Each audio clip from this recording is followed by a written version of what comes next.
sampaikan tentunya bagi mereka yang biasanya sering memanfaatkan media sosial sebagai sarana untuk katakanlah bersosialisasi atau berkomunikasi, bahkan terutama bagi mereka yang sering melakukan interaksi dalam konteks bisnis ya, komersial ataupun perdagangan. Tentunya di dalamnya termasuk juga dalam kegiatan ilmiah ya, keilmuan.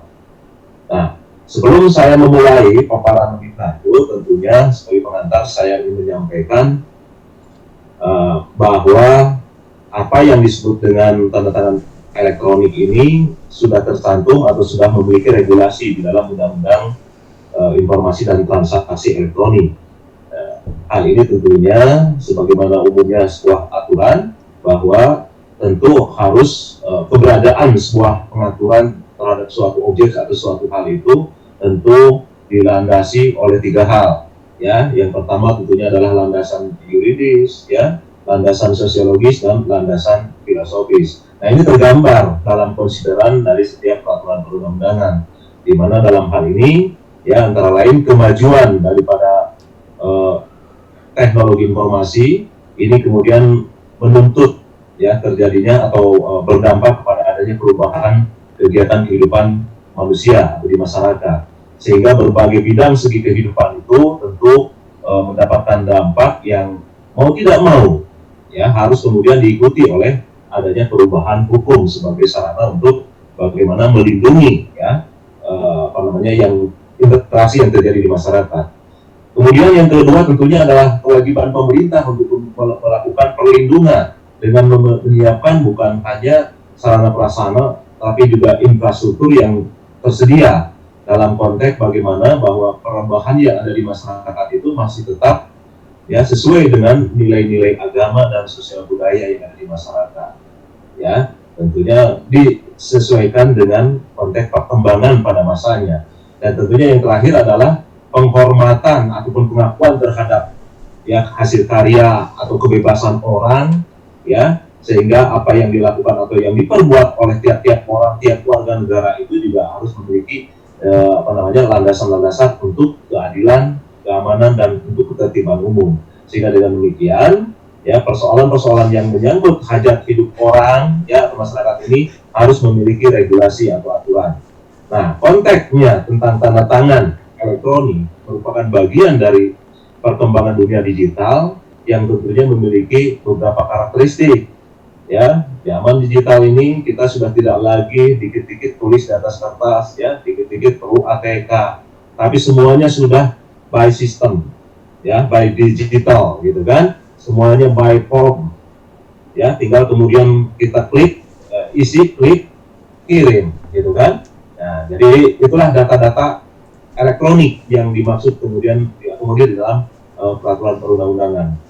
Dalam hubungan interaksi, ini saya menyadur dari ketentuan hukum yang sangat prinsip dan ini pasti ada di sekitar kita, yaitu ketentuan hukum perdata pasal 1320 tentang bagaimana kita menjalin hubungan antara satu orang dengan orang yang lain ketika kita melakukan transaksi, khususnya katakanlah mau namanya jual beli, ya, mau kemudian pinjam meminjam, sewa menyewa, atau kemudian kita bertransaksi secara online, gitu kan, berdagang, berjualan melalui aplikasi atau platform yang ada, dan kemudian berhubungan dengan orang lain. Tentu inilah fondasi yang harus kita ketahui, yaitu bagaimana kita memiliki komitmen, ya, terhadap ketentuan hukum ini, yaitu adanya kesepakatan di antara para pihak yang terlibat.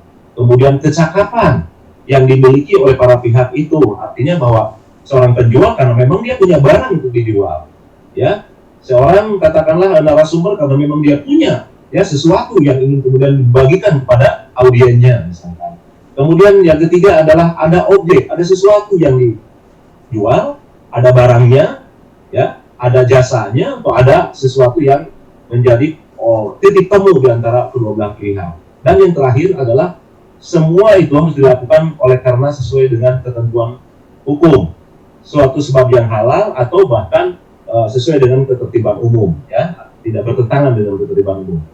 Nah, para hadirin, ya, ketika kemudian hubungan itu terjadi, dilakukan dalam perkembangan ilmu pengetahuan itu, kita sudah tidak bisa lagi bertatap muka. atau sorry ya, menuntut untuk tidak harus selalu ya. Jadi intinya pada akhirnya ketika mencapai kesepakatan itu adalah adanya komitmen persetujuan, deal ya. Sepakat, mereka kemudian membuat kontrak.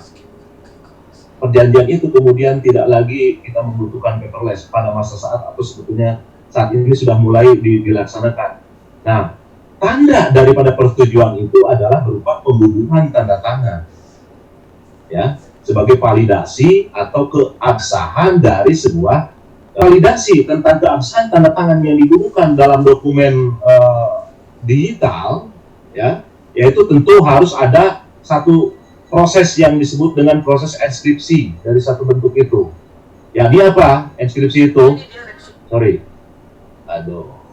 Nah, ya, proses mengamankan suatu informasi dengan membuat agar informasi tersebut tidak dapat dibaca kecuali dengan bantuan pengetahuan yang dimiliki secara khusus. Artinya hanya keahlian tertentu lah, atau hanya institusi atau lembaga tertentu lah yang kemudian bisa mengidentifikasi satu bentuk ya produk atau tanda-tanda tertentu. Dalam hal ini adalah tanda tangan ya.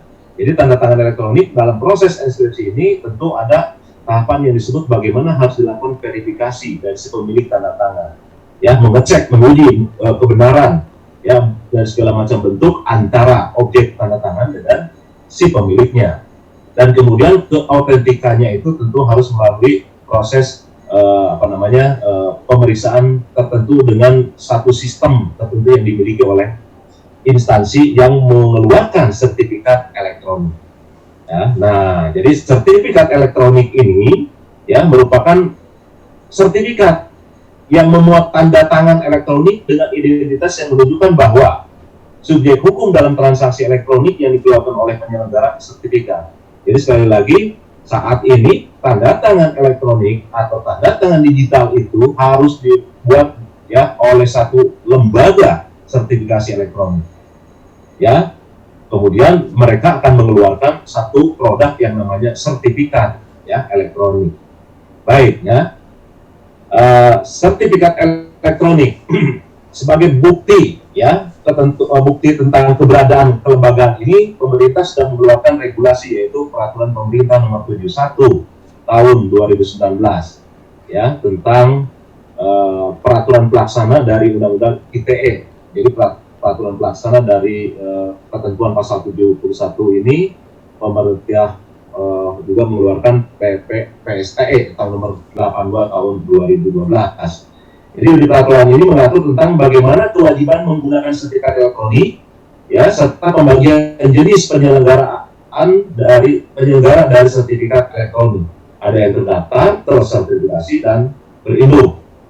Ya. Nah, kemudian terakhir Menteri Kominfo ya sebagai katakanlah yang memiliki kewenangan dalam perkembangan dunia informasi ya dan informatika ini juga telah mengeluarkan peraturan nomor 11 tahun 2018 ya sebagai salah satu regulasi yang menjadi turunan dari PP tadi, yang di dalamnya itu dia mengatur tentang secara detail tentang bagaimana persyaratan pengakuan dari penyelenggara sertifikat elektronik ya. Jadi artinya lembaga-lembaga sertifikasi elektronik itu harus terverifikasi, harus kemudian diakui ya keberadaannya oleh Kementerian Informasi dan Komunikasi. Ya, beberapa diantaranya di sini saya coba capture ya dari satu layar monitor, yaitu ada PT Solusi, ya PT Pepai, ya Peruni bahkan, ya termasuk juga bisa menggunakan sertifikasi elektronik, tanda tangan elektronik.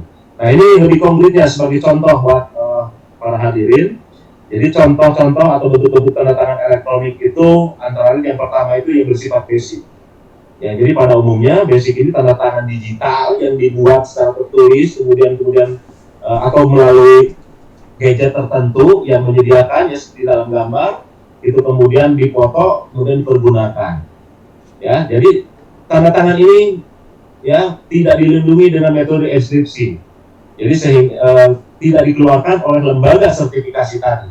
Jadi sehingga ini memiliki kelemahan tentunya. Kalau tidak ada enskripsi, maka akan tidak mampu menunjukkan siapa sebenarnya identitas tanda tangannya sebenarnya, dan sangat mudah sekali untuk dimanipulasi, ya, dipergunakan oleh orang lain. Ya, nah ini bahaya kalau sudah dalam bentuk asal kita membuat tanda tangan. Bahkan umumnya sering kita ada form harus tanda tangan, foto tanda tangan di kertas kosong, kemudian di-upload, kemudian disimpan, diperkecil gambar, masukkan ke tanda tangan. Itu lebih berbahaya lagi, ya, ketika itu digunakan untuk bertransaksi atau apalagi di-upload ke media sosial. Nah, yang kedua adalah tipe basic. Jadi tipe basic ini sudah mulai ada perpaduan. Bagaimana bentuk tanda tangannya masih tampak terlihat, tapi kemudian ini sudah dilakukan proses verifikasi oleh lembaga sertifikasi tanda tangan elektronik, sehingga akan dikeluarkan oleh lembaga tersebut adalah dengan disertai kode-kode tertentu, ya, rangkaian numerik, nomor-nomor yang menyertai dari tanda tangan yang kita miliki. Ya, itu proses asimetrik kriptografi, ya, istilahnya itu. Dengan metode demikian akan dikeluarkanlah tanda tangan itu. Nah, yang ketiga, bentuk yang ketiga ini adalah yang paling aman dan yang paling kemudian dipergunakan ketika melakukan transaksi yang sifatnya, ya, katakanlah besar. Jadi tanda tangan ini merupakan tanda tangan digital dengan memiliki kekuatan hukum yang setara dengan tanda tangan basah. Ya, tanda tangan seperti di atas kertas. Tetapi wujudnya, penampakannya itu sudah dalam bentuk barcode, kan gitu ya. Nah, itu seperti kita punya aplikasi tertentu harus barcode. Nah, sekarang kita mau jajan saja di tempat-tempat tertentu, di kafe-kafe tertentu harus screen barcode. Artinya apa? Itu jelas, gitu kan, pengakuan keberadaan daripada apa yang ada di dalamnya itu adalah milik siapa, punya siapa, tipe qualified, kan gitu ya, sudah barcode tutup. Nah, yang kedua adalah tipe basic, ya, tanda tangan yang masih juga disertai dengan